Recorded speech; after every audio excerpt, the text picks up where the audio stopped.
আসসালামু আলাইকুম বন্ধুরা, দেখতেই পাচ্ছেন আমি বানিয়েছি মোমোস। তো কি মোমোস বানিয়েছি চলুন আপনাদের সঙ্গে শেয়ার করি। দেখেই বুঝতে পারছেন আমি চিকেন ভেজ মোমো বানাচ্ছি এটা। তো এর জন্য আমি চিকেনটাকে ছোট, ছোট করে কুচি করে কেটে নিয়েছি। আদা, রসুন, পেঁয়াজ দিয়ে একটু লাল করে নিলাম। এর মধ্যে আমি দিলাম ধনেপাতা, ক্যাপসিকাম, গাজর, বিট এই যে কুচিয়ে রেখেছিলাম দিয়ে 2 থেকে 3 মিনিট জাস্ট চমকে নিলাম একটু। আর নুন দিলাম পরিমাণ মতো, কাঁচা লঙ্কা কুচি করে দিয়েছিলাম। আর এখানে আমি আটাটা মানে ময়দাটা মেখে নেব। হালকা উষ্ণ গরম পানি দিয়েছি, নুন দিয়েছি, একটু মানে তেল দিয়ে এটা ময়ান দিয়ে তারপর এটাকে আমি রুটির মতো শেপ দিয়ে বেলে নিলাম। শক্ত ডো বানিয়ে নিয়ে এই যে আমি রুটির আকারে বেলে নিচ্ছি, দেখতেই পাচ্ছেন। এরকম একটা বড় রুটির মতো বেলে নিয়ে এরকমভাবে একটা ডিমের ঢাকনা দিয়ে এরকমভাবে শেপ দিয়ে নিলাম লুচির মতো। তো এর মধ্যে আমি এই পুরগুলো আস্তে আস্তে দিয়ে একটা ডিজাইন দিয়ে দেবো। আপনারা যে যার ইচ্ছা মতো ডিজাইন দিতে পারেন। আমি এইরকম ডিজাইন দিয়ে দিচ্ছি, দেখতেই পাচ্ছেন। আর চিকেন মোমোর থেকে চিকেন ভেজ মোমোটা অসাধারণ হয় যদি বাড়িতে এইরকম প্রসেসে বানানো যায়। এর মধ্যে গাজর, বিট, ক্যাপসিকাম, কাঁচা লঙ্কা, ধনেপাতা আর পেঁয়াজ, আদা, রসুন কুচি আর মানে চিকেন থাকে। তো আমি এই সব কিছু এর মধ্যে দিলাম, দিয়ে এরকমভাবে একটা পুর বানিয়ে নিয়েছি। এর মধ্যে দিয়ে জাস্ট এইরকমভাবে ডিজাইনটা আপনারাও করে নেবেন, নর্মাল ডিজাইন। না হলে আপনারা যে যেরকম পারেন সেই মতো দিয়ে নেবেন।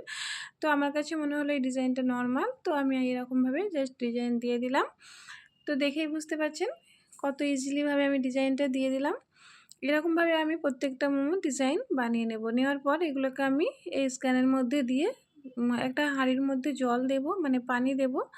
দিয়ে এর মধ্যে আমি এই পানির ওপরে এই ভাপটা এই স্ক্যানটা বসিয়ে দিলাম। এটা বাস গ্যাসের মধ্যে আমি 15 থেকে 20 মিনিট আমি এটাকে ভাপিয়ে নেব, ঠিক আছে? তারপরে আমার মোমো রেডি হয়ে যাবে। তো এই প্রসেসে আপনারা অবশ্যই বানাবেন। ইজিলিভাবে বাড়িতেই আপনারা মোমো বানিয়ে ইচ্ছাকৃত মতো খেতে পারেন, বাচ্চা বড় সকলে। তো আমার মোমোস রেডি, একদম ফুলেও মানে সিদ্ধ হয়ে গেছে একদম, দেখতেই পাচ্ছেন, দেখেই বুঝতে পারছেন। আর খেতেও টেস্টি হয়। বাড়িতে বানানো জিনিসের টেস্ট তো অসাধারণ বা আলাদা হয়, সেটা সকলেই জানেন।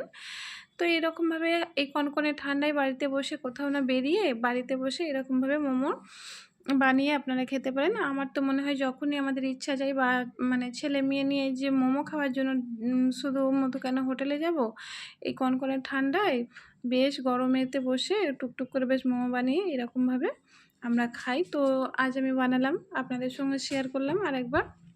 তো এই প্রসেসে আপনারা অবশ্যই বানাবেন, আশা করি ভালো লাগবে আপনাদেরও। আর এই যে আমার মোমোটা কেমন হয়েছে কমেন্ট করে জানাবেন।